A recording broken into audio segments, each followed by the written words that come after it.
En juin dernier, les projecteurs de l'actualité se braquaient sur Notre-Dame d'Alençon, une petite commune du sud du département.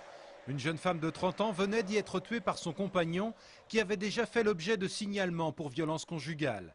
Ce fait divers, même s'il reste exceptionnel, montre que cette triste réalité n'épargne personne. Cette évidence a été rappelée aujourd'hui à Angers à l'occasion de la Journée internationale pour l'élimination de la violence à l'égard des femmes. Marc Cabane, le préfet, avait réuni autour de lui toutes celles et ceux qui luttent contre ce fléau. Un fléau qui touche aussi notre département, avec 493 faits de violence recensés en 2005, 607 en 2007 et 570 pour les 10 premiers mois de cette année.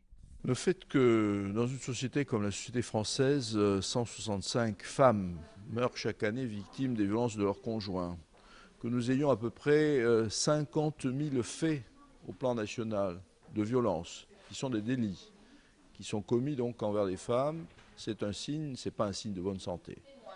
Pour venir en aide aux femmes victimes de ces brutalités, les associations disposeront à partir du 1er décembre d'un nouvel outil.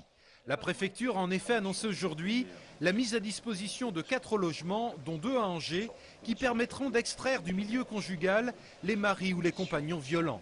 Ça change tout pour les victimes, à savoir qu'effectivement jusqu'à présent, victimes de violences conjugales, elles étaient obligées de partir du domicile avec leurs enfants, avec tout ce qu'il peut y avoir comme précarité derrière, comme souffrance. Et là, on s'est donné les moyens de faire vivre le dispositif inverse, à savoir que c'est au conjoint violent qu'il appartiendra de quitter le domicile conjugal. À noter par ailleurs qu'une campagne de sensibilisation à destination du grand public a été lancée ces jours-ci par l'intermédiaire de ces petites affichettes qui seront notamment visibles dans les bars tabac.